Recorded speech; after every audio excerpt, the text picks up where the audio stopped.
नमस्कार दोस्तों, लक्ष्मी ट्यूटोरियल में आप सभी का स्वागत है। ज्योग्राफी में इंडिया फिजिकल से कुछ और प्रश्नों को तैयार किया है मैंने, तो चलिए शुरू करते हैं। इसमें पहला प्रश्न है, इसमें हमें सत्य कथन का चयन करना है। तो पहला कथन देखते हैं हम क्या है। गर्म हवाओं की सापेक्षिक आर्द्रता घट जाती है, यही कारण है ये वर्षा नहीं कर पाती है। दूसरा है, पश्चिमी घाट का पूर्वी ढाल वृष्टि छाया क्षेत्र के अंतर्गत आता है। ये दोनों कथन है, दोनों ही कथन बिल्कुल सही है। देखिए, मैंने कल के वीडियो में ये बताया था आपको, इससे पहले वाला जो वीडियो था, कि जो राजस्थान है, राजस्थान जो है ये यहाँ पे राजस्थान में जो अरावली पर्वत है, जो बंगाल की खाड़ी शाखा है दक्षिण पश्चिमी मानसून की, उसके मार्ग में ही पड़ता है। बंगाल की खाड़ी शाखा के मार्ग में पड़ता है, लेकिन उसके बाद भी अरावली में वर्षा नहीं होती है, उससे टकराकर ये वर्षा नहीं करता। इसका कारण क्या है? पहला तो ये है कि ये जब दिल्ली से आगे बढ़ता है तो इन हवाओं में नमी की मात्रा बहुत कम हो चुकी होती है। दूसरा ये रीजन है कि राजस्थान ITCZ का क्षेत्र है और ये भूमि जो है, ये भूमि बहुत ही ज्यादा गर्म है। और जब ये बंगाल की शाखा जो है, बंगाल की खाड़ी शाखा वहां पे पहुंचती है, तब हवाएं जो है क्या होती है, गर्म हो जाती हैं। और वो हवाएं क्या होती हैं, गर्म होकर हवाएं, उनमें क्या होता है, सापेक्षिक आर्द्रता घट जाती है। तो गर्म जो हवाएं होती है उनकी सापेक्षिक आर्द्रता घट जाती है, और यही कारण है कि राजस्थान में वर्षा नहीं हो पाती है। सापेक्षिक आर्द्रता घटने का मतलब ये है कि तापमान में वृद्धि हो जाती है, यही कारण है। और इसी प्रकार यह है कि राजस्थान जो है, दक्षिण पश्चिम जो मानसून है उसकी जो अरब सागर शाखा है, ना तो उससे वर्षा होती है और ना ही बंगाल की खाड़ी शाखा से वहां पे वर्षा हो पाती है। तो उसको मैंने इसलिए थोड़ा सा एक्सप्लेन किया कि आपको ये समझ में आ जाए कि गर्म हवाओं की जो सापेक्षिक आर्द्रता है वो घट जाती है, यानी कि टेम्परेचर, तापमान जो है वो बढ़ जाता है। यही कारण है कि वर्षा नहीं कर पाती। पश्चिमी घाट का जो पूर्वी ढाल है, जैसे ये पश्चिमी घाट है, ये पश्चिमी घाट और ये पूर्वी घाट है। तो पश्चिमी घाट का ये पश्चिमी एरिया होगा, ये ये पश्चिमी ढाल जो है, इसमें यहाँ पे और यहाँ पे पूर्वी ढाल पे ये वर्षा नहीं कर पाता है। तो पश्चिमी घाट का जो पूर्वी ढाल है वहां पर वो वृष्टि छाया क्षेत्र है। तो पश्चिमी घाट का ये पश्चिमी हो गया, और इधर वाला जो एरिया है ये जो है, यहाँ पे ये वृष्टि छाया क्षेत्र प्रदेश के अंतर्गत आता है। तो हमने ये दोनों कथन देखे और दोनों ही कथन बिल्कुल सही हैं। भारत में वृष्टि छाया क्षेत्र प्रदेश के अंतर्गत प्रदेश शामिल है। तो देखते हैं वृष्टि छाया प्रदेश के अंतर्गत कौन कौन से क्षेत्र शामिल है।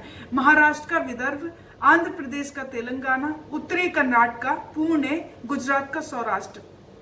तो इसमें से जो शामिल है, तो महाराष्ट्र का विदर्भ, आंध्र प्रदेश का तेलंगाना, उत्तरी कर्नाटक और पुणे। ये गुजरात का जो सौराष्ट्र क्षेत्र है, ये जो है शामिल नहीं है। क्यों नहीं है? क्योंकि मैंने आपको इससे पहले वाले वीडियो में, मैं फिर से रिपीट कर रही हूँ, कि बताया था कि जो दक्षिण पश्चिम मानसून है, उसकी जो अरब सागर शाखा है, उससे वहां पे वर्षा होती है। तो ये जो है एरिया, जैसे गिर मांडव पहाड़ियां हैं, वहां भी वर्षा होती है गुजरात में, मैंने बताया था आपको। तो इसलिए ये जो है इसके अंतर्गत ये नहीं आएगा। जैसे मैं एक बार फिर से मैप दिखा देती हूँ आपको, कि ये अरब सागर शाखा से ये जो है सौराष्ट्र वाला क्षेत्र है, यहाँ पे वर्षा होती है। तो इसलिए ये जो है वृष्टि छाया क्षेत्र के अंतर्गत नहीं आता है, तो इसलिए ये नहीं होगा। बाकी इसमें महाराष्ट्र का विदर्भ, आंध्र प्रदेश का तेलंगाना, उत्तरी कर्नाटक और पुणे ये शामिल है। तो 1, 2, 3, 4 ये वृष्टि छाया के अंतर्गत आते हैं। और एक बार मैं आपको इसमें मैप में ही बता दूं कि पश्चिमी घाट का पूर्वी ढाल वृष्टि छाया क्षेत्र, ये पश्चिमी घाट है, ये पश्चिमी घाट है, ये पूर्वी घाट है। तो ये पश्चिमी घाट का पूर्वी ढाल, और ये क्या होगा, इधर क्या होगा, ये पश्चिमी ढाल होगा। तो ये जो पूर्वी ढाल है, ये वृष्टि छाया क्षेत्र है। तो पश्चिमी घाट का पूर्वी ढाल के बारे में बोल रहा है। तो हमने ये देख लिया। आइए अगला प्रश्न देखते हैं। अगला प्रश्न है, मॉनसून का निवर्तन के संदर्भ में सत्य कथन है। तो मानसून का निवर्तन से तात्पर्य यह है कि जब मानसून वापस लौटता है, तो उसके बारे में कह रहा है कि इसके संदर्भ में कुछ कथन दिए गए हैं और हमें बताना है कौन से कथन सत्य हैं। तो देखते हैं, कथन पे आते हैं। मॉनसून का निवर्तन सबसे पहले राजस्थान से प्रारंभ होता है। मॉनसून का निवर्तन सबसे पहले सर्वप्रथम कहां से स्टार्ट होता है? राजस्थान से होता है। और ये कब होता है? सितंबर में। तो ये पहला कथन है।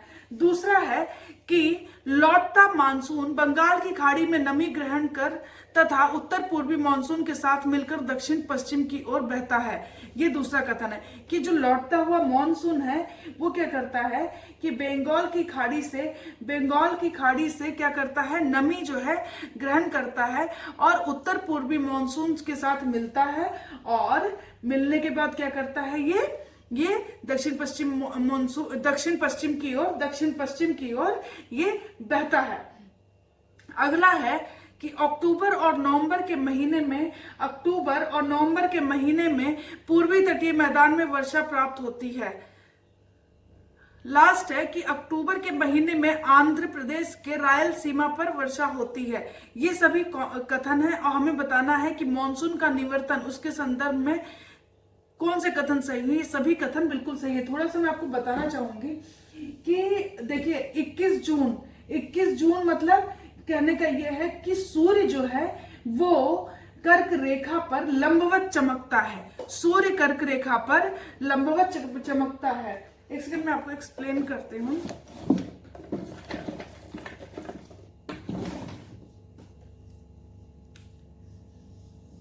ये है इक्वेटर और ये है कर्क, ये है मकर, ये नॉर्थ पोल और ये साउथ पोल। तो ये जो कर्क रेखा है, कर्क रेखा यहाँ पर 21 जून को लंबवत जो है चमकता है यहाँ पे। ये मैंने अभी आपको बताया। और 22 जून को क्या होता है कि जो सूर्य है वो कर्क रेखा से विषुवत की ओर, यानी कर्क से विषुवत की ओर ये लौटने लगता है। और 23 सितंबर को सूर्य की लंबवत किरणें कहां पे पड़ने लगती हैं? ये लंबवत किरणें पड़ने लगती हैं विषुवत रेखा पर। तो 23 सितंबर को विषुवत पर पड़ने लगती हैं लंबवत। ये मैंने इतना बताया। उसके बाद क्या होता है कि पश्चिम उत्तर भारत में क्या होता है कि ITCZ, गर्मियों के मौसम की बात कर रही हूं, वो भी दक्षिण की ओर खिसकने लगता है और इसके साथ ही मॉनसून भी दक्षिण की तरफ खिसकता है। तो भारत में जो मॉनसून का निवर्तन होता है वो कब से स्टार्ट होता है? 1 सितंबर यानी 1 सितंबर से प्रारंभ हो जाता है और 15 अक्टूबर तक क्या होता है? ये पूरे उपमहाद्वीप से बाहर यानी लौट चुका होता है। ये मैंने इतना आपको बताया। तो एक बार हम देखते हैं कि मैं आपको देखेंगे कि 1 सितंबर को जो है ये स्टार्ट होता है मॉनसून का निवर्तन, 1 सितंबर से प्रारंभ होता है और 15 अक्टूबर तक ये बाहर पूरे उपमहाद्वीप से बाहर हो चुका होता है। तो देखिए एक बार मैप देख लीजिए आप लोग। 1 सितंबर ये ITCZ और उसके बाद ये क्या करता है? 15 अक्टूबर को ये पूरे उपमहाद्वीप से बाहर जो है लौट चुका होता है। एक बार देख लीजिए। और लौटते मॉनसून से पूर्वी तटीय मैदान में वर्षा होती है। ये मैंने आपको अभी बताया।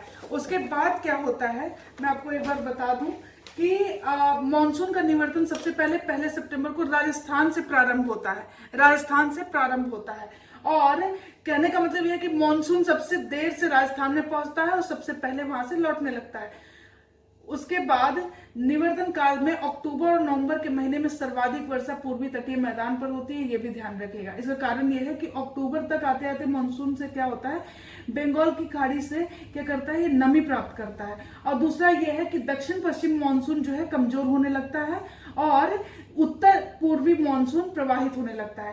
तो दक्षिण पश्चिम मानसून कमजोर होगा, उत्तर पूर्वी मानसून जो है प्रवाहित होता है। इसीलिए अक्टूबर और नवंबर के महीने में उत्तर पूर्वी मानसून से कहां पे? तमिलनाडु में भी वर्षा होती है। लौटते हुआ मानसून बंगाल की खाड़ी से नमी ग्रहण करता है और उत्तर पूर्वी मानसून के साथ मिलकर दक्षिण पश्चिम की ओर बहने लगता है। यही कारण है कि मानसून निवर्तन में अक्टूबर और नवंबर के महीने में पूर्वी तटीय मैदान में वर्षा प्राप्त होती है। इतना मैंने आपको बता दिया। अक्टूबर के महीने में आंध्र प्रदेश का रॉयल सीमा पर और नवंबर में कोरोमंडल जो कि तमिल में है उस पर वर्षा होती है। इतना मैंने आपको बता दिया। चलिए अगले प्रश्न पे चलते हैं। ये सभी कथन बिल्कुल सही थे।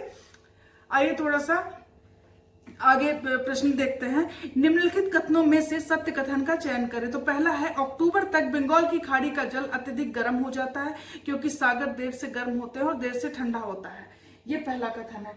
दूसरा है, बंगाल की खाड़ी की गर्म सतह उष्णकटिबंधीय चक्रवातों के निर्माण में आदर्श दशाएं प्रदान करती है। ये दोनों ही कथन बिल्कुल सही है। देखिए, उष्णकटिबंधीय चक्रवात कहाँ पे बनते हैं कि इसके लिए जो उपयुक्त दशाएं होती हैं 27 डिग्री सेल्सियस यानी 27 डिग्री सेल्सियस से ज्यादा टेम्परेचर होना चाहिए। और क्या होना चाहिए कि ये जो चक्रवात होते हैं हमेशा पूर्वी तट पे ही बनते हैं, हमेशा पूर्वी और क्यों बनते हैं क्योंकि, और ये बंगाल की खाड़ी पूरब की तरफ ही है, तो उष्णकटिबंधीय चक्रवात जो है वे में ही उत्पन्न होते हैं और ये चक्रवात पूरब से पश्चिम की ओर चलते हैं। ये ध्यान रखिए, पूर्वी तटीय मैदान पर वर्षा करते हैं ये, और ये पूर्वी तटीय मैदान पर वर्षा करते हैं, ये मैंने आपको बताया। उसके बाद अक्टूबर तक ये भी बताया मैंने कि अक्टूबर तक क्या होता है, बंगाल की खाड़ी का जो जल है वो बहुत ज्यादा गर्म होता है। और ये आप भी जानते हैं कि जल क्या होता है, देर से गर्म होता है और देर से ठंडा होता है।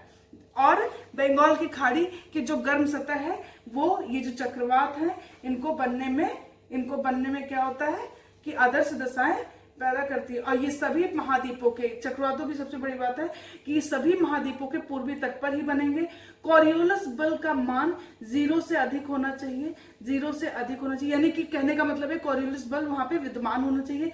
ये विषुवत के 10 डिग्री नॉर्थ और 10 डिग्री साउथ के दायरे में ही चक्रवात बनते हैं। ये उष्णकटिबंधीय चक्रवातों की बात मैं कर रही हूँ। 10 डिग्री नॉर्थ 10 डिग्री साउथ के दायरे में चक्रवात बनते हैं। और क्योंकि ऐसा क्यों है, क्योंकि कोरियोलिस बल का मान बढ़ता रहता है ऊपर जाने पर, तो यही कारण है कि ये 10 डिग्री नॉर्थ और 10 डिग्री साउथ में बनते हैं। और सबसे ज्यादा ये देखिए, कोरियोलिस बल का मान जो है सबसे ज्यादा ध्रुवों पर होता है, इसलिए वहां पे चक्रवात नहीं बनते हैं। तो हमने ये देखा, और ये दोनों ही कथन बिल्कुल सही है कि अक्टूबर तक बंगाल की खाड़ी का जल बहुत ज्यादा गर्म होता है, और क्या होता है कि सागर का जो जल होता है वो देर से गर्म देर से ठंडा होता है। बंगाल की खाड़ी की जो गर्म सतह है वो उष्णकटिबंधीय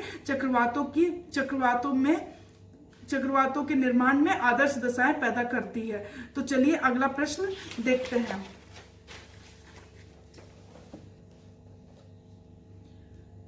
निम्नलिखित कथनों पर विचार करें और सत्य कथन का चयन करें। पहला है, उष्णकटिबंधीय चक्रवातों की दिशा पूरब से पश्चिम है। तो मैंने आपको बताया था कि पूरब से पश्चिम है और ये जाके पूर्वी तट पर क्या करती है, वर्षा करती है टकराकर। और दूसरा है, चक्रवातों से अक्टूबर और नवंबर के महीने में उड़ीसा के उत्कल, आंध्रा के रायलसीमा और तमिलनाडु के कोरोमंडल तट पर वर्षा होती है। ये भी बिल्कुल सही है। ये चक्रवात पूर्वी जेट धारा के साथ आगे बढ़ते हैं। ये जो चक्रवात हैं ये पूर्वी जेट धारा जो होती है उसके साथ मिलकर आगे बढ़ते हैं। चौथा है कि चक्रवातों से उत्तर भारत का मैदान भी प्रवाहित होता है। उत्तर भारत के मैदान में देखें तो कोलकाता, पटना, इलाहाबाद तक का मौसम प्रभावित होता है। तो इसमें से ये सभी कथन बिल्कुल सही है। देखिए, उष्णकटिबंधीय चक्रवात इंपॉर्टेंट है, ध्यान रखिएगा। हमें पता होना चाहिए कि इनके लिए उपयुक्त दशाएं क्या होती हैं, कहाँ पे बनते हैं, कितने डिग्री के अक्षांशों पर बनते हैं ये, और कहां पर इन चक्रवातों को नाम दिए गए, स्थानीय नाम दिए गए हैं। तो जैसे हमें ये भी पता है, जैसे अमेरिका का हरिकेन, चाइना का जो है टाइफून, भारत में इसे साइक्लोन बोलते हैं, ऑस्ट्रेलिया में विली विली बोलते हैं। तो हमें नाम पता होना चाहिए। चलिए अगले प्रश्न पे चलते हैं। अच्छा, केंद्र को जो है चक्रवात की जो आंख होती है ये जो है शांत क्षेत्र होता है। केंद्र को ही चक्रवात की आंख कहते हैं और ये सबसे शांत क्षेत्र होता है, ये ध्यान रखिएगा। तो चक्रवात की आंख जो है शांत क्षेत्र होता है। अगला प्रश्न है, उष्णकटिबंधीय चक्रवातों के प्रमुख क्षेत्र हैं। तो हमें जानना चाहिए कौन से प्रमुख क्षेत्र हैं। उष्णकटिबंधीय चक्रवातों के प्रमुख क्षेत्र कौन से हैं? तो देखते हैं, कैरिबियन, चीन सागर, हिंद महासागर, ऑस्ट्रेलिया। तो इनमें से उष्णकटिबंधीय चक्रवातों के लिए कौन से हैं? ये जो है उपरोक्त सभी, यानी कैरिबियन, चीन सागर, हिंद महासागर और ऑस्ट्रेलिया, ये सभी जो है उष्णकटिबंधीय चक्रवातों के प्रमुख क्षेत्र हैं। तो हमने ये देख लिया। उसके बाद अब चलिए हम आगे बढ़ते हैं।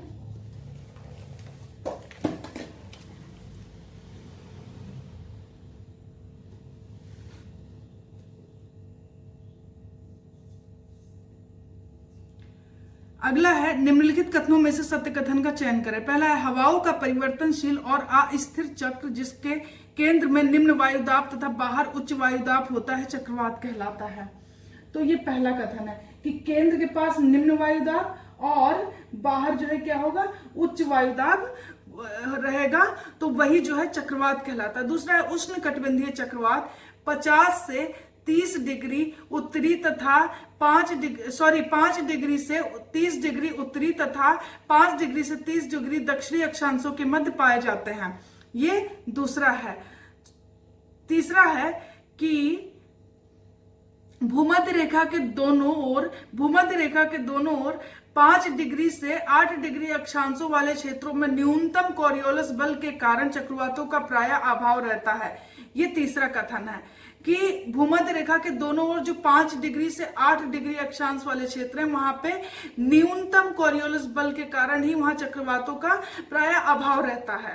चौथा है व्यापारिक पूर्वी पवन की पेटी का अधिक प्रभाव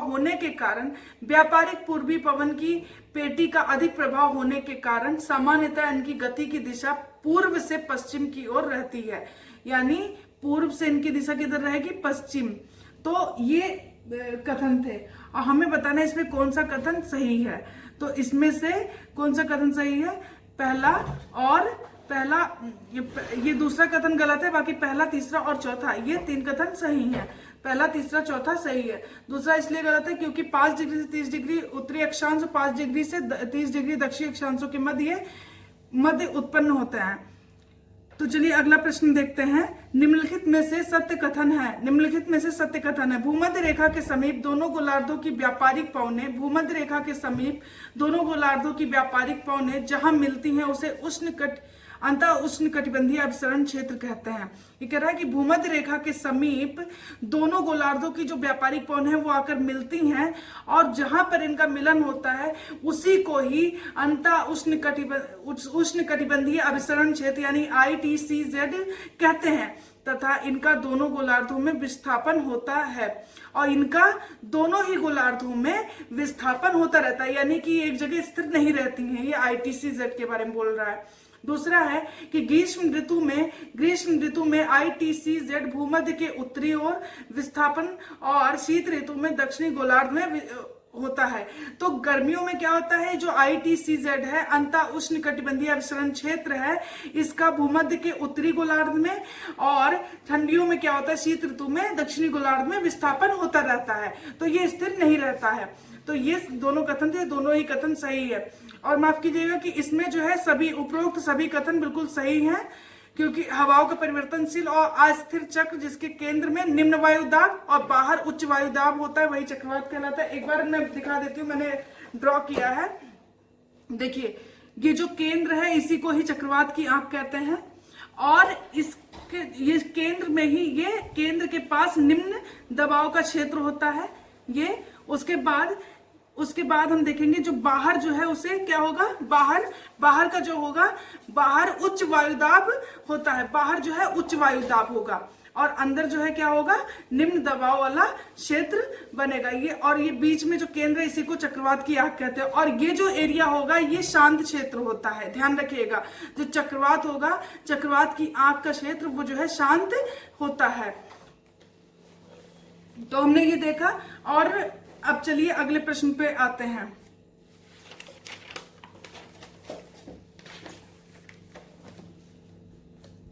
निम्नलिखित कथन किसके संदर्भ में संदर्भित है? पहला है इनकी उत्पत्ति ठंडी और गर्म वायु राशियों के मिलने से होती है। इनकी जो उत्पत्ति होती है ठंड और गर्मी दोनों वायु राशियों के मिलने से होती है। दूसरा है ये दोनों गोलार्धों में 35 डिग्री से 65 डिग्री अक्षांशों के मध्य पाए जाते हैं। इनकी गति पछुआ पवनों के कारण पश्चिम से पूर्व होती है। हमने देखा कि उष्ण कटिबंधीय जो चक्रवात होते हैं उनकी जो गति होती है पूरब से पश्चिम होती है, इसीलिए वो आकर पूर्वी घाट पर क्या करते हैं, पूर्वी तट पे वर्षा करते हैं। तो ये है ईस्टर्न घाट और ये है वेस्टर्न घाट।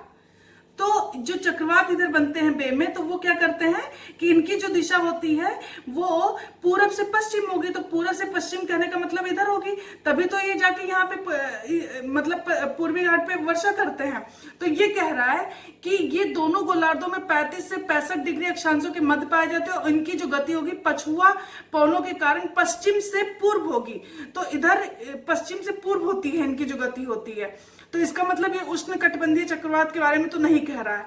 अगला देखते हैं, ये अंडाकार, गोलाकार, अर्धगोलाकार तथा वी आकार के होते हैं। इन्हें निम्न गर्त या ट्रफ भी कहते हैं। इन्हें निम्न गर्त और ट्रफ भी कहते हैं।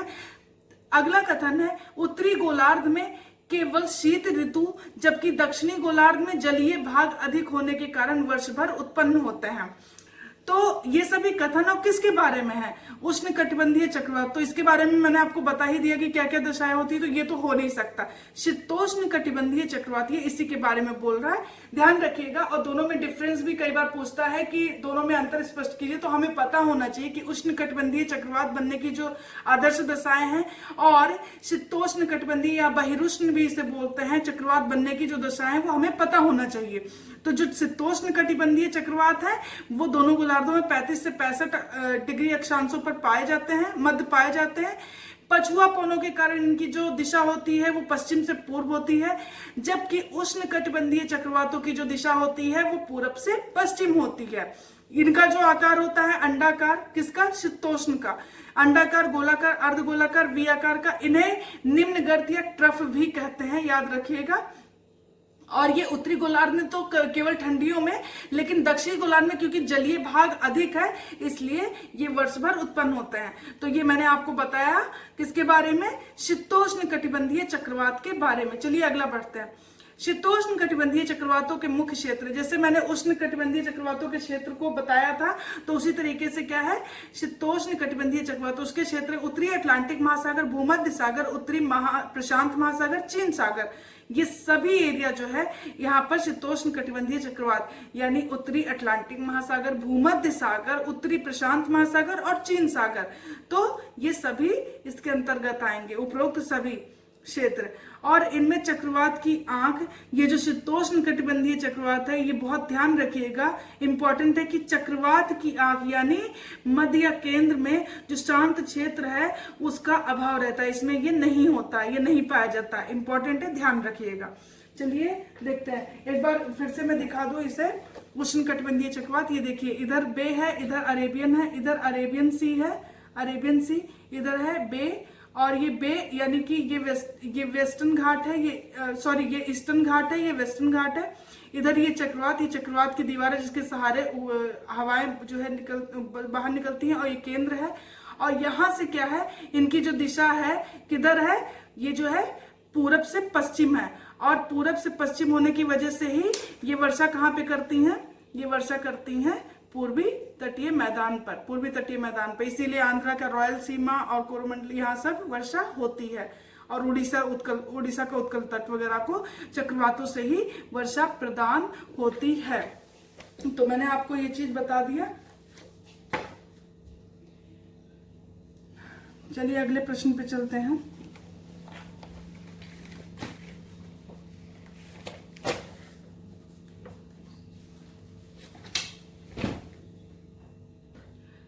निम्न कथनों में से सत्य कथन का चयन करें। पहला है, चक्रवात सामान्यतः निम्न वायुदाब का केंद्र होता है।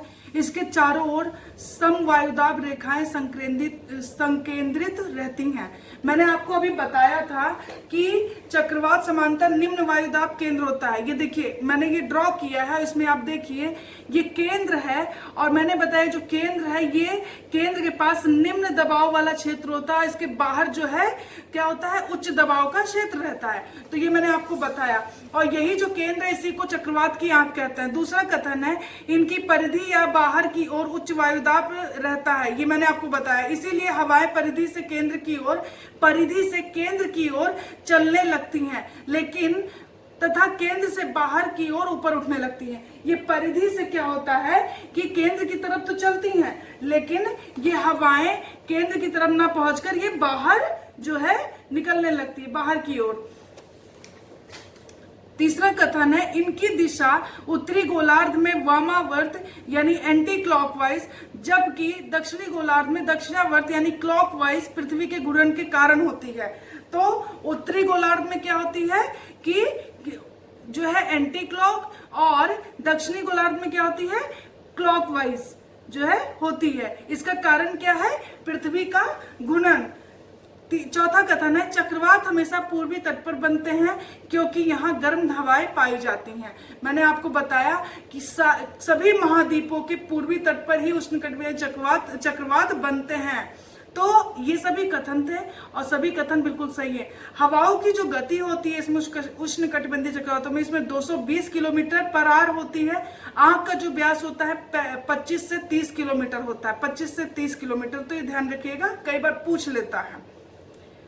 चलिए लास्ट क्वेश्चन है कि निम्नलिखित में से सत्य कथन का चयन करें। पहला है, कॉरियोलिस बल का मान सबसे अधिक ध्रुवों पर होता है, यही कारण है कि वहां चक्रवात नहीं बनते हैं, ये मैंने आपको बताया, इसीलिए वहां चक्रवात नहीं बनते हैं। दूसरा है, चक्रवात बनने के लिए कॉरियोलिस बल का मान 0 से अधिक होना चाहिए, बिल्कुल वहां पे विद्यमान होना चाहिए कॉरियोलिस बल। तीसरा है, सागर सतह का तापमान 27 डिग्री सेल्सियस से ज्यादा होना चाहिए, बिल्कुल 27 डिग्री से ज्यादा तापमान होना चाहिए। और चक्रवात बनने के लिए ये सभी दशाएं होना बहुत जरूरी है कि कॉरियोलिस बल का मान सबसे अधिक ध्रुवों पर होता है, इसलिए वहां चक्रवात नहीं बनते हैं। चक्रवात बनने के लिए कॉरियोलिस बल का मान 0 से अधिक होना चाहिए, और सागर का जो तापमान है वो 27 डिग्री सेल्सियस से ज्यादा होना चाहिए, ताकि सागर का जो जल है वो वाष्पीकृत हो सके। और चक्रवात हमेशा पूर्वी तट पर ही बनते हैं और पश्चिमी तट पर नहीं बनते, क्योंकि पश्चिमी तट पर ठंडी हवाएं और पूर्वी तट पे गर्म हवाएं बनती हैं। तो गर्म हवाओं में जो है पूर्वी तट ही उन्हें आदर्श दशाएं प्रदान करते हैं। तो ये सभी कथन थे और चक्रवातों के संदर्भ में तो मैंने बताया ये सभी कथन बिल्कुल सही हैं, सत्य हैं। तो आज हमने देख लिया उष्णकटिबंधीय और शीतोष्णकटिबंधीय चक्रवात के बारे में। चलिए आज के लिए इतना ही। अगर आपको वीडियो अच्छा लगे तो प्लीज लाइक और सब्सक्राइब करें। Thank you so much.